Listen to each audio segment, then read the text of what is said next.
मंगनी हो जब तक निकाह ना हो जाए, जब तक कह देना लड़के वालों से हमारी बच्ची बात नहीं करेगी। इसलिए कि दुआ खैरियत की बात है ना, तो आप मेरे पास करो। लड़की का बाप हूँ मैं लड़की का भाई हूँ, मेरे पास करो, 100 बार करो, खैर खैरियत होगी, सब कुछ होगी। लेकिन हमारे घर की बच्चियां जब तक निकाह नहीं हो जाता, जब तक बातें नहीं करती हैं। इसलिए कि जब तक निकाह नहीं होता, इन बच्चियों की जिम्मेदारी हमारी है, इनके पर्दे का ख्याल रखना ये मेरी जिम्मेदारी है। लेकिन जब निकाह हो जाए तो वो तेरी बीवी हो जाएगी, अब जिम्मेदारी तेरी है।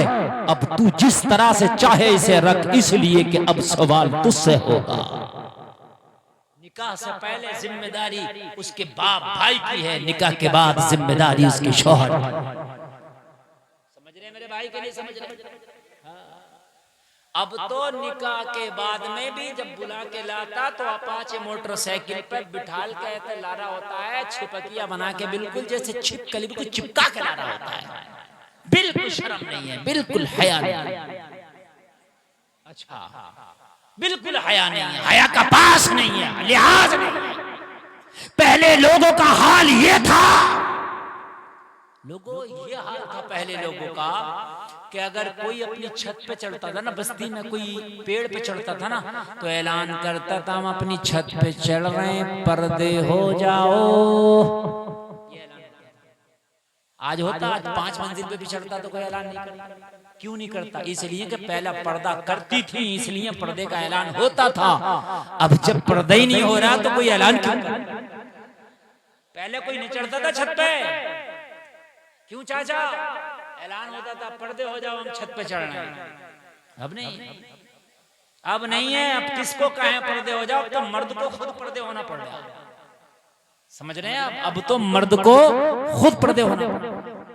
हाल ये है निजाम में कदा को जिस तरह बिगड़ा है साकी, उन्हीं को जाम मिलता है जिन्हें पीना नहीं आता। हालात बहुत खराब है मेरे भाई, कयामत करीब है। हालात अपने सुधार लो, इसलिए कि अब क़यामत ज़्यादा वक्त नहीं है, बहुत करीब है। क़यामत की निशानियां जो बताई थी अल्लाह के रसूल ने, तकरीबन कुछ अगर छोड़ दें तो सारी निशानियां पूरी होती नज़र आ रही हैं। लोगों, क़यामत की एक निशानी ये थी कि लोगों के दरमियान से हया निकल जाएगी, निकल गई। लोगों, क़यामत की निशानी एक ये थी कि नाचने गाने वालों की इज्जतें होने लगेंगी। ये बात आज है, जो नाचने वाले गाने वाले आज उनको बड़ी इज्जत की नज़रों से देखा जा रहा। आज वो सेलिब्रिटी हो गए जो नाचने गाने वाले हैं। आज हमारे नौजवान उनके कल्चर को अपना रहे हैं, आज हमारे नौजवान उनके तरीके को अपना रहे हैं, आज हमारे नौजवान उनकी जिंदगी को, तर्ज अमल को अपना रहे हैं। आज नाचने गाने वाले सेलिब्रिटी बन के घूम रहे। वो लोगों कान खोल कर सुनो, क़यामत की निशानी है। और लोगों, अगर चाहते हो कि मरने के बाद में अच्छे बदले मिले तो तुम्हारा आइडियल मुंबई का नाचने वाला नहीं होना चाहिए, तुम्हारा आइडियल करबला का हुसैन होना चाहिए, बेशक सुभान अल्लाह, सुभान अली का बेटा होना चाहिए, फातिमा का लाल होना चाहिए। बेशक सुभान अल्लाह। तुम्हारा बायजीद बुस्तामी फाहिशा के दरवाजे पर बैठे हैं, फाहिशा की चौखट पर बैठे हैं। जितने भी आते हैं शर्म है, शराब जरूर पीते हैं, मगर इतना पता ये अल्लाह वाला बैठा। लोगों जरा गौर करो, गौर करो, फाहिशा के कोटे पर आए, मगर इतना पता कि अल्लाह वाला बैठा है। ओ बाश है, मगर इतना पता है कि अल्लाह वाला बैठा। ओ लोगों जरा गौर करो, पहले हाल ये था शर्म का कि बेटा अगर बीड़ी पी रहा, हुक्का पी रहा, 10 साल हो गए हुक्का बीड़ी पीते, वो अब्बा के सामने नहीं पी कभी भी, हया करते थे। इमाम साहब आ गए, हुक्का पी रहा तो हटा दिया, इमाम साहब आ गए। अगर बीड़ी पी रहा, ताऊ आ गए, चचा आ गए, अब्बा आ गए, फेंक दिया करता था, अब्बा आ गए, चचा आ गए। अब तो सुरती मसलता है, खंकर खुद ही कहता खाओगे हजरत,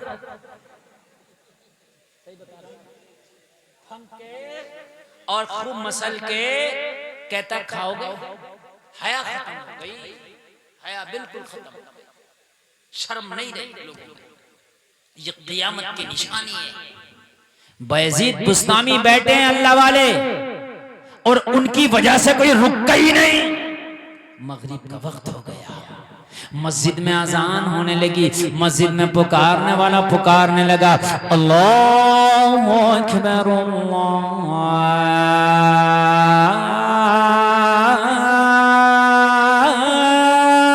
अकबर।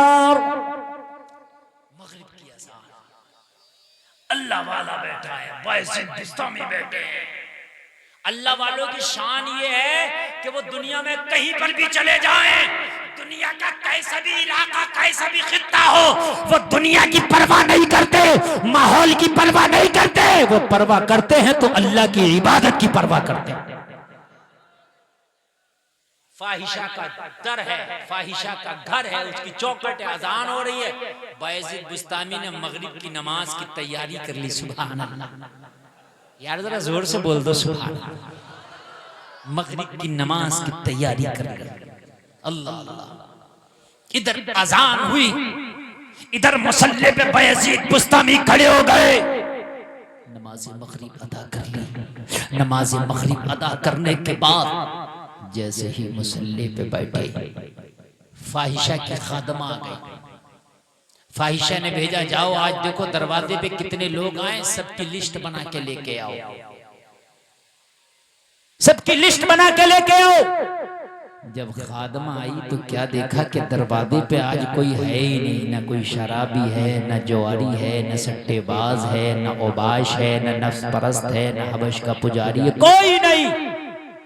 एक बैठा है दाढ़ी वाला, टोपी वाला, तस्बीह वाला, मुसल्ले वाला, एक बैठा है बस। कहने लगी, बाबा यहाँ कैसे आना हुआ? क्या रास्ता भूल गए? यहाँ आप जैसों का काम नहीं, यहाँ टोपी दाढ़ी वालों का काम नहीं है, यहाँ तस्बीह मुसल्ले वालों का काम नहीं है। यहाँ शराबी आते हैं, जानी आते हैं, जुआरी आते हैं, नफ्स परस्त आते हैं, बिगड़े हुए आते हैं।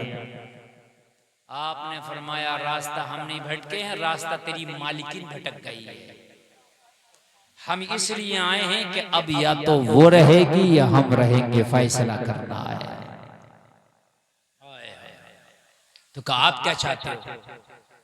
आप क्या चाहते हो? कहा इस वक्त हम उससे मुलाकात करना चाहते हैं।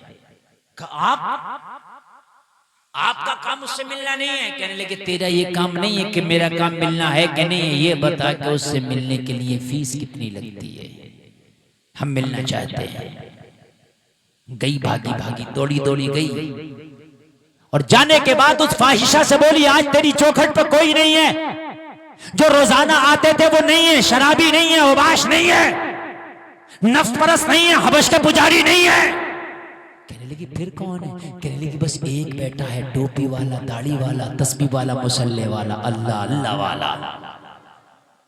हाँ एक। कहने लगी उसका दिमाग खराब हुआ है। नमाजी लोग कब से आने लगे यहाँ? अल्लाह अल्लाह वाले कब से आने लगे? उसका दिमाग खराब हुआ है। उससे जाके कहो बाबा हम नहीं मिलते, हमारे मिलने वाले लोग और हैं, हम उनसे मिलते हैं जो नफ्स के गुलाम होते हैं, हम उनसे मिलते हैं जो गुनाहों के दलदल में गोता लगाते हैं, हम उनसे मिलते हैं जो हमारे इनकम कराते हैं, हम उनसे मिलते हैं जो पैसा दे करके हमारा जिस्म खरीदते हैं। अरे हम जिस्म के सौदागर हैं, हमारा तुमसे बिजनेस नहीं चलेगा। आई कहने लगी बाबा वो तुमसे मिलना नहीं चाहता, वो जिस्म की सौदागर है, वो उन्हीं से मिलना चाहती है जो जिस्म की तिजारत करते हैं, वो आपसे नहीं मिलेगी। बायज़ीद बिस्तामी ने मुस्कुरा के फरमाया, ओ बेटी उससे ये पूछ के आ कि तुझे टोपी दाढ़ी तस्बीह मुसल्ले से कोई मतलब नहीं, उससे ये पूछ के मिलने की कीमत क्या लगेगी। जमाना देखो, अल्लाह वाला काम करता है, कभी कभी अल्लाह वाले के काम उल्टे होते हैं, जमाने को उल्टे नजर आते हैं मगर हकीकत में वो काम सीधे होते हैं। उल्टी ही चाल चलते हैं दीवान गाने इश्क, आंखों को बंद करते हैं दीदार के लिए। अल्लाह वालों की शान निराली होती है, दुनिया वालों की नजर में काम उल्टे नजर आते हैं मगर वो सीधे होते। कहने लगे हम मिलना चाहते हैं, उससे ये पूछ मिलने की कीमत क्या लगेगी। अरे वो जिस्म की सौदागर है ना, उसे तो कीमत चाहिए ना, कीमत देने हम तैयार हैं। फिर गई, कहने लगी वो मिलना चाहता है, वो जिद कर रहा है, वो चाहता मिलेगा और वो कीमत पर मिलना चाहता, कीमत देना चाहता है। फाहिशा ने इतनी कीमत बताई, इतनी कीमत बताई, इतनी ज्यादा कीमत बताई ताकि कीमत सुन के वो मुझसे मुलाकात का मुश्ताक था। और एक बात बताऊं मैं आपको, बड़ी प्यारी बात बता रहा हूँ, बड़ी अच्छी बात बता रहा हूँ, सुनिए जरा इस बात को गौर से। अगर आप अच्छे हो जाओ तो अल्लाह का करम आपके ऊपर ऐसा होता है कि बुराई आप तक नहीं आती है, अल्लाह ताला बुराई को आपसे पहले ही बचा देता है। आप जब बुरा काम करते हो तो बुराई चल चल के आपके पास आती है, बुराई ढूंढती फिरती है आपको, कहाँ मिलोगे, गलियों में मिलोगे वहीं पकड़ लेगी, घरों में मिलोगे वहीं आ जाएगी। और आप नेकियां करो, अच्छाई करो तो नेकियां आपको ढूंढती फिरेंगी। आप नमाजी बन जाओ तो हज की दरख्वास्त भी आपके लिए अल्लाह मंजूरी कर देगा। सुभान अल्लाह। यूट्यूब एक ऐसी चीज है, उसमें जो तलाश करो वही आता है, फिर खुद ब खुद आता है। आप देख लियो, तजर्बा करके। आप यूट्यूब पे गाने सुनो, गाने आएंगे पुरानी के, नई फिल्मों के, बीट की फिल्मों के गाने आएंगे। आप तकरीरें सुनो, यूट्यूब जब खोलोगे जब तकरीर आएगी, जो सर्च करोगे वो आएगा। ये बात हकीकत है कि नहीं है? अगर आपको यकीन ना आए तो एक लड़का यहाँ बैठा होगा, नवाब नाम का, बड़ी मोहब्बत करता है हमसे। वो कह रहा था हजरत 7 साल हो गया मैं आपकी तकरीरें सुनता हूँ। उसने यूट्यूब खोल के दिखाया तो मेरी तकरीर के अलावा उसके यूट्यूब में कुछ आ ही नहीं रहा। जिधर से भी खोल लो मेरी तकरीर, क्योंकि जो सर्च करोगे वही आता। ऐसे ही इंसान का है, जो तुम ढूंढते हो वो तुम तक पहुंचता। अगर तुम बुराइयां करोगे, गुनाह ढूंढोगे तो गुनाह चल चल के तुम्हारे पास आएंगे, और अगर नेकियां करोगे, अच्छाइयां करोगे तो नेकियां चल चल के तुम्हारे पास आएंगी। चल चल बुराइयां तुमसे बच जाएंगी, बचेंगी बुराइयां तुमसे। एक बात बताऊं मैं आपको, कहीं नाच हो रहा हो, कहीं पर खूब मजाक हंसी और खूब वो चल रही हो बेहयाइयां, हमने तजर्बा किया है। हम निकल जाएं या मौलाना लोग ये कोई भी निकल जाएं, मैंने ये देखा औरतें कुछ शर्म करें मगर फिर भी कहती हैं हजरत आ रहे हैं, थोड़ी सी शर्म करके थोड़ा सा मामला उस वक्त ठंडा हो जाता है। इसलिए कुछ ना कुछ अल्लाह ने इन लोगों की शर्म और हया रखी है कि इनकी वजह से बुराई थोड़ी सी हट बच जाती है। आपको यकीन ना है, मैं आपको सबसे बड़ी बात बता रहा हूँ आज, गौर से सुनो, सबसे बड़ी बात आप लोग भी सुनो, आप तजर्बा करना। आपने कभी सफर किया होगा ट्रेन में, बस में, अगर नहीं किया होगा तो आप करेंगे देखना। ट्रेन और बस में एक जमात आती है, जो बीच की जमात होती है, न मर्द ना औरत, 6 नंबर वाली जो, ये 6 नंबर वाली जो जमात होती है बड़ी खतरनाक होती है। ये जब मांगती है तो जो देने वाला वो तो देते ही है, जो देने वाला नहीं है उससे भी ले लेती है। सही बता, बड़ी खतरनाक जमात, दे देगा क्यों नहीं, बड़े बड़े कंजूस से निकलवा लेती है जमात, बड़े बड़े कंजूस से। मगर अल्लाह का शुक्र है, मुझे आज 14 साल हो गए सफर करते हुए, पूरे हिंदुस्तान का सफर करता हूँ, खुदा की कसम मिंबर रसूल पे बैठा हूँ, आज तक ट्रेन में मेरे साथ इस जमात ने न मुझसे मांगने की कोशिश की है, न मेरे साथ कोई बदतमीजी करने की कोशिश की है। खाली ये देखते ये टोपी दाढ़ी वाले छोड़ दो। आज भी कदर है इस चीज की, आप देख लेना, आप देख लेना, ये कदर है। आपके दाढ़ी ना हो, टोपी ना हो, दोगे तुम तो तुम्हारे दादा भी देंगे वहां, वो निकलवाना जानते हैं, समझ रहे हैं आप? हाँ, लेकिन अल्लाह का फजल है, मैंने एक बार एक से पूछ भी लिया, मैंने कहा भैया एक बात ये बताओ, तुम हम लोगों से क्यों नहीं मांगते? कहते हम ही नहीं मांगते, तुम अल्लाह वाला। मैंने कहा चलो हम तो बड़े गुनाहगार हैं, तुम्हारी नजर में ही सही, समझ रहे हैं आप? तो कम से कम जैसा ढंग बनाओगे वैसा रंग हो जाएगा, जैसा ढंग होगा वैसा रंग होगा। अगर नेकियों की जुस्तजू में रहोगे तो नेकियां तुम्हें ढूंढेंगी, अगर गुनाहों के जुस्तजू में रहोगे तो गुनाह तुम्हें ढूंढेंगे। और जलसे में आने वालों जरा गौर करो, फाहिशा ने कहा उससे कह दो उसका काम नहीं है। अल्लाह वाले ने कहा उससे कीमत पूछ। जब कीमत पूछने की बात की ना तो उसने इतनी कीमत बताई कि वो आ ना सके, लेकिन अल्लाह वाले के दिल से लगी थी फैसला हो के रहेगा, या तो हम रहेंगे या वो रहेगी। सुभान अल्लाह। कई गुना कीमत मांगी, बायजीद बुस्तामी ने निकाल के जुब्बे की जेब से जो मांगा दे दिया, कर ले जा, और इससे भी अगर ज्यादा मांगे वो भी ले जाए, लेकिन आज एक बार मुलाकात हमें करना जरूर है। कीमत अदा कर दी, और कीमत अदा करने के बाद जैसे ही उसके हुजरे में, उसके कमरे में बायजीद बुस्तामी ने जाने के लिए तैयारी की तो लोगों जरा गौर करो, फाहिशा की खादमा ने कहा रुक जाओ, उधर से हम इशारा करेंगे तो आना। बायजीद बुस्तामी को रोक दिया गया। लोगों जरा गौर करो, जितना सबों से वो माल कीमत वसूलती थी, आज एक से इतनी कीमत लेके बैठ गई। अब जब बायजीद बुस्तामी आने लगे तो फाहिशा ने सोचा आने वाला बड़ा मालदार है जो सबके बराबर अकेला कीमत दे के आ रहा है, ये तो बहुत मालदार है। अगर आज यहाँ से खुश होके गया तो ये तो रोजाना आया करेगा, रोजाना इतनी मोटी रकम दे के मुझे जाया करेगा, इसलिए आज इसे खुश करना जरूरी है।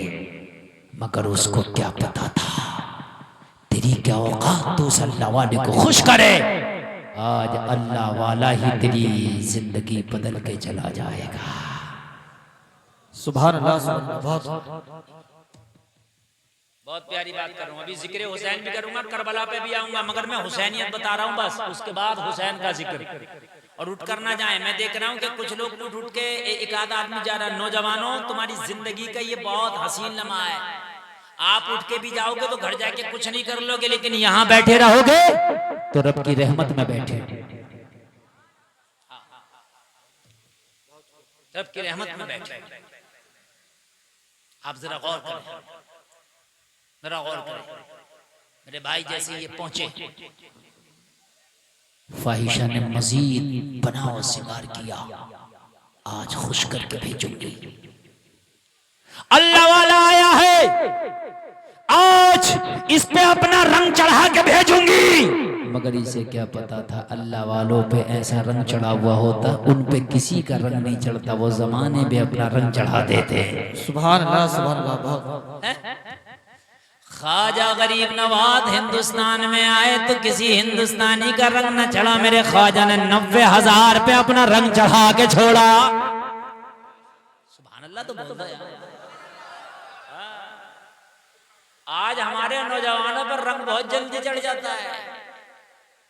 कभी किसी हीरो का चढ़ गया, कभी किसी हीरोइन का चढ़े, हीरोइन के रंग भी चढ़ जाए नौजवानों पे। कभी हीरोइनों की तरह भी बाल रख के घूम रहे होते हैं, हीरोइनों की तरह भी मेकअप पैटर्न बना रहे होते हैं। कान भी छिदवा लिए बहुत से नौजवानों ने, तो कान नाक और छिदवा लो, नाक और बचिए, इसे भी छिदवाओ, चूड़ियां भी पहनो, पूरा काम करो। कान छिदवा के घूम रहे हैं, कान समझ रहे हैं, कान छिदवाए पड़े हैं, पैंट फाड़े पड़े हैं, पैंट। जरा गौर करें आप मेरे भाइयों,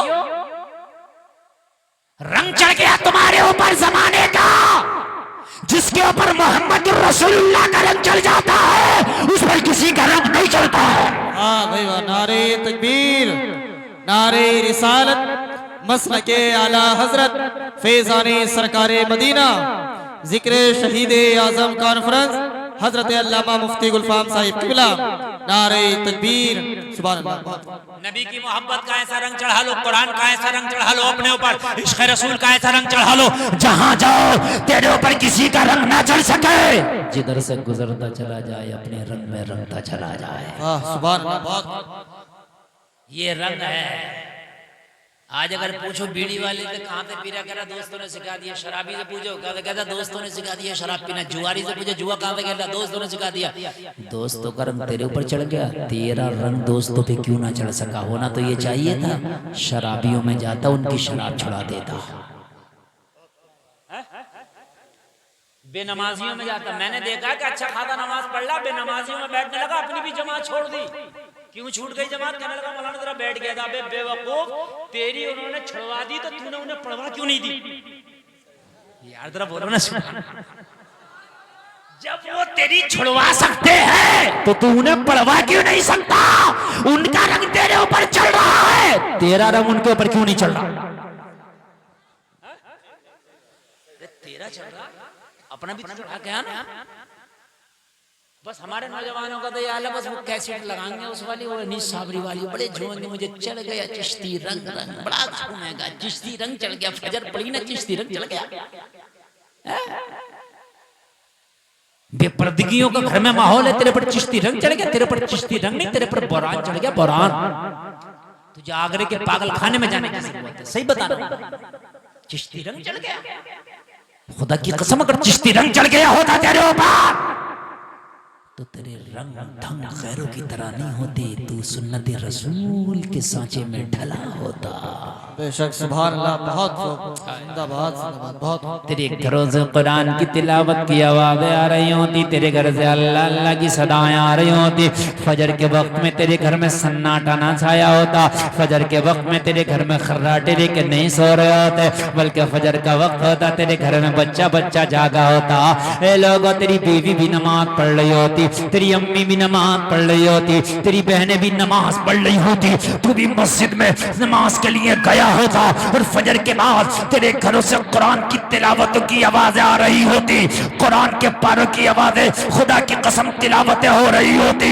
ये था तेरे ऊपर रंग। ये रंग जिस दिन तेरे ऊपर चढ़ गया, जमाना तेरा कुछ ना बिगाड़ पाएगा।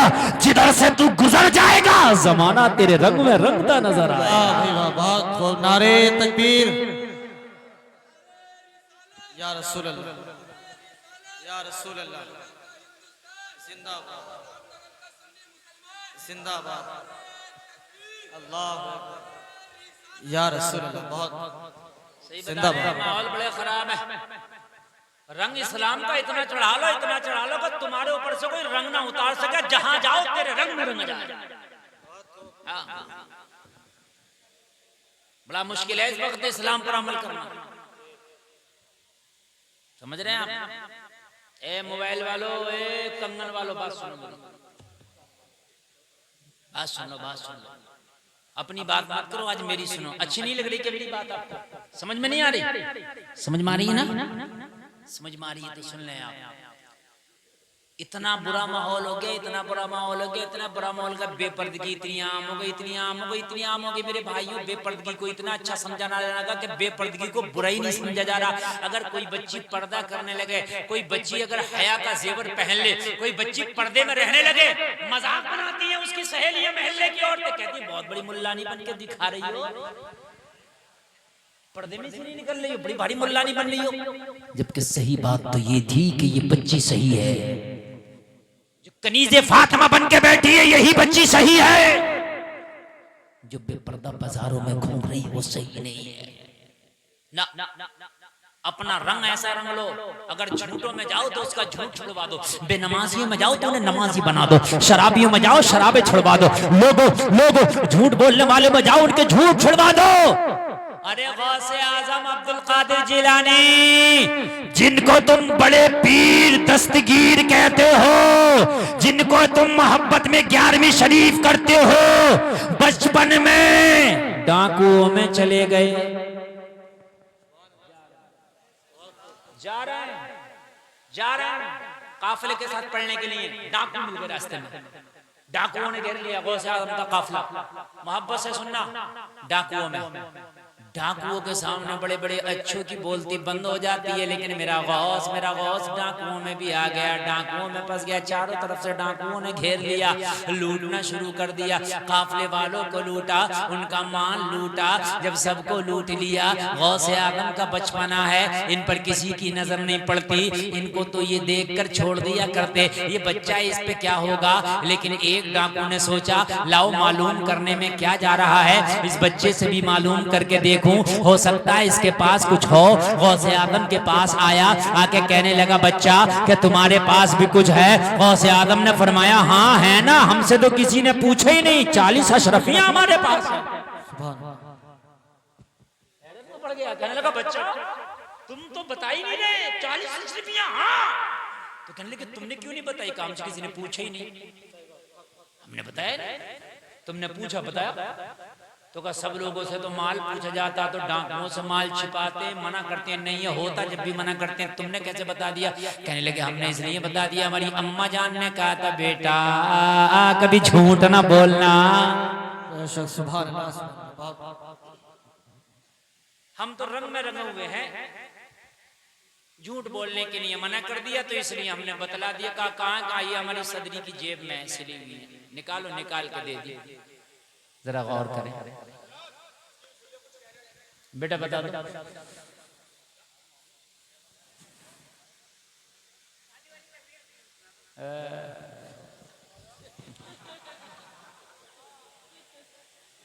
अपनी अपनी ख्वाहिशों में जो तकरीर कर रहा हूं ना बेटा, ये शादी की तकरीरें हो रही हैं, बेपर्दगियां शादियों में ही होती हैं, समझ रहे?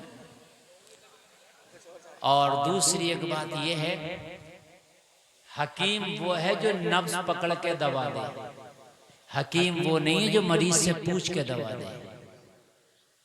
अब कोई बैठा है, कोई कह रहा है ये तकरीर कर दो, कोई दिल में लेके बैठा वो तकरीर कर दो, कोई कह रहा है ये तकरीर कर दो। तो मैं मौलवी हूँ, चैनल वाली टीवी नहीं हूँ कि बदलते रहो, समझ रहे हैं आप? मैं मौलवी हूँ, एक तरफ से चलूंगा ना बात लेके। मैं हुसैनियत बता रहा हूँ क्या, और उसके बाद हुसैन की जिंदगी बताऊंगा, समझ रहे? आपको मैं इसलिए नहीं आया कि आपको हंसा के मजे दिला के चले जाऊं, मेरा आने का मकसद है मैं इस्लाह करा के जाऊं। यहाँ पर जलसा हुआ तो चाहे 2 नमाजी बढ़े, लेकिन बढ़ने चाहिए, ये है। 2 ही लोग झूठ से तौबा करें मगर करना चाहिए, 2 ही बच्चियां कनीज़े फातिमा बने, पर्दा अपनाएं मगर अपनाना चाहिए, 2 ही नौजवान तौबा करें कि अब हमें फिल्मी स्टारों को अपना आइडियल नहीं बनाना है, मदीने वाले मोहम्मद रसूलुल्लाह को अपना आइडियल बनाना है। वो तो कोई बात कहीं आ गई, हमने कह दी, और ये चैनल वाले कट करके उसी बात को डाल देते हैं। एक बात को 10-20 सेकंड की होती है, आप सुनते हो यार, वो बस वही देखेंगे, ऐसा नहीं है मेरे भाई। तकरीर जो होती है वो इस्लाह के लिए होती है, उस तकरीर को आप सुने और अपने जहन पर नक्श करें। और मैंने तो जिंदगी का ये मकसद बना लिया कि अल्लाह ने मुझे जिंदगी में मौका दिया है कि मुसलमानों की इस्लाह करने का, तो मैं इस्लाह करूंगा जहां तक हो सकेगा इस्लाह। और खुदा की कसम में इतनी मेहनत से तकरीर करना हो, अगर आपको अब भी अच्छी नहीं लगेगी तो मैं समझता हूँ ये ईमान की कमजोरी है, इससे अच्छी तकरीर और क्या करूंगा मैं, बताइए, ठीक? और सबसे बड़ी बात तो ये, मैं ओरिजिनल गुलफाम बैठा हूं, अगर खाली मैं स्टेज पे आकर बैठ जाऊं और बैठ के कुछ भी ना बोलूं ना, तो जलसे वाले जब भी खुश हो जाते हैं, बस हजरत आ गए, बात खत्म हो गई। अब तो मैं मेहनत से तकरीर कर रहा हूं, टेंशन आप क्यों ले रहे हैं? अब सुनिए, आप अपने ऊपर ऐसा रंग चढ़ा लो, ऐसी मस्ती चढ़ा लो इश्क़ मुस्तफा की कि जमाने का रंग तेरे ऊपर चढ़ी ना पाए, ना चढ़ पाए। बात आ गई, मैं बता रहा हूं। फिरौन का नाम सुना होगा आपने, फिरौन, कुरान में भी उसका जिक्र है। फिरौन हजरत मूसा के जमाने में हुआ करता था, अपने आप को खुदाई का दावा कर बैठा, मैं खुदा हूं, माज़अल्लाह, खुदा मान। फिरौन की एक खादमा थी, ईमान ले आई थी हजरत मूसा पर, अल्लाह वाली थी। फिरौन की बच्चियों के सर में वो कंघी कर रही थी। फिरौन वो था जो कह रहा था मैं खुदा हूँ, जो उसे नहीं मानता था उसको वो मार दिया करता था। ये इसके घर में कनीज थी, इसकी खादमा थी, इसके बच्चों की कंघी कर रही है, कंघी हाथ से छूट के गिर गई। जब फिरौन की खादमा ने कंघी उठाई ना, तो बिस्मिल्लाह पढ़ के उठाई, बिस्मिल्लाहिर्रहमानिर्रहीम। जैसे कंघी पे बिस्मिल्लाह पढ़ा, फिरौन की जो बच्चियां थी, फिरौन के जो बच्चे थे, एकदम हैरत में पड़ गए। किस अल्लाह की बात कर रही है? तुझे पता नहीं कि इस वक्त खुदा फिरौन है? खादमा ने कही तेरा बाबा खुदा नहीं हो सकता, खुदा वो है जिसने तेरे बाप को भी पैदा किया है। अच्छा, अभी अपने बाप से शिकायत करते हैं, मगर अल्लाह वालों पे जो रंग चढ़ जाता है वो कहाँ उतरता है? अभी शिकायत करते हैं अपने बाप से। जाकर फिरौन से कहा, तुझे पता है वो जो हमारी खादमा हमारी कनीज है वो तुझे खुदा नहीं मानती। कहा किसे मानती है? कहा वो किसी अल्लाह को खुदा मानती है। अभी कंगी गिर गई तो अल्लाह का नाम लेकर उठा रही थी। फिरौन ने कहा बुलाओ। बुलाया गया, कहा तू हमें खुदा नहीं मानती? उसने कहा नहीं, मैं तुझे खुदा नहीं मानती। कहा फिर किसा खुदा मानती है? उसने कहा मैं उसे खुदा मानती हूं जिसने तुझे पैदा किया। देखिए रंग, देखिए इसको कहते हैं रंग। कहा मैं उसे खुदा मानती हूं जिसने तुझे पैदा किया है। कहा वो कौन है? कहा वो मेरा अल्लाह है। कहा तेरा अल्लाह? हाँ मेरा अल्लाह है वो। कहा तेरा अल्लाह अगर वो है तो तू मुझे खुदा नहीं मानेगा? नहीं, मेरे ऊपर अल्लाह अल्लाह अल्लाह सिर्फ यही रंग चला हुआ, तुझे नहीं मानूंगी। फिरौन ने कहा कढ़ाओ में आग, कढ़ाओ को आग पे रखा जाए, उसमें तेल गरम किया जाए। जलसे में आने वालों अगर रंग चढ़ जाए तो कोई नहीं उतारता है। कढ़ाओ में तेल गरम किया गया। जब तेल शबाब पर पहुंच गया, उसमें खौल आने लगा, तो लोगों जो फिरौन की खादमा थी उसकी एक छोटी सी बच्ची थी। फिरौन ने उस बच्ची को उठाया और कहा अब भी तू मुझे खुदा मान ले, तेरी बच्ची को छोड़ दूंगा, नहीं तो इसी तेल में डाल दूंगा। उसने कहा मेरी ऐसी हजारों बच्चियां हो तो अपने रब पे कुर्बान कर दूंगी, मगर तुझे खुदा नहीं मानूंगी। ये है रंग, ये है रंग। अगर इस्लामी रंग चढ़ जाए तो खुदा की कसम ये दुनिया का रंग तेरे इस्लामी रंग को नहीं उतार सकता। दुनिया का खौफ इस्लामी रंग को नहीं उतार सकता। दुनिया का फायदा इस्लामी रंग को नहीं उतार सकता। दुनिया वालों का डर इस्लामी रंग को नहीं उतार सकता। मौत का डर इस्लामी रंग को नहीं उतार सकता। लोगों, दुनिया वाला का खौफ अल्लाह की मोहब्बत का रंग नहीं उतार सकता। रंग चढ़ा के तो बैठ, जिस दिन रंग में रंग के बैठ गया, खुदा की कसम जमाना तेरे नीचे नजर आएगा, सबसे ऊंचा तू ही नजर आएगा। सुभान अल्लाह, सुभान अल्लाह। बहुत फिरौन से कहा अगर मेरी 1000 बच्चियां भी हो तो खुदा की कसम खा के कहती हूं अपनी एक एक बच्ची को कुर्बान कर दूंगी, लेकिन मैं तुझे खुदा नहीं मान सकती। आज मेरा मुसलमान एक एक रुपए के ऊपर ईमान बदल जाता है। चंद सिक्कों के खातिर झूठ बोलने तैयार है आज मुसलमान। चंद सिक्कों की खातिर आज मुसलमान गलत गवाही देने तैयार है। थोड़े से फायदे के लिए आज मुसलमान हराम को हराम नहीं समझ रहा है, दलाल की दलाली नहीं समझ रहा, सूद को सूद नहीं समझ रहा है। आज प्याज को प्याज नहीं समझा जा रहा। आज चंद सिक्कों के खातिर, थोड़े से फायदे के खातिर इंसान अपने ईमान का सौदा कर दे रहा। लेकिन देख, ईमान इसे कहते हैं। फिरौन के घर में फिरौन की आंखों में आंखें डाल के कह रही है मेरी बच्ची को तेल में डालना है तो डाल दे, लेकिन मेरा ईमान उस खुदा पर है जिसने तुझे भी पैदा किया, मुझे भी पैदा किया। बेशक, सुभान अल्लाह, सुभान अल्लाह। बहुत बहुत सुभान अल्लाह। देखिए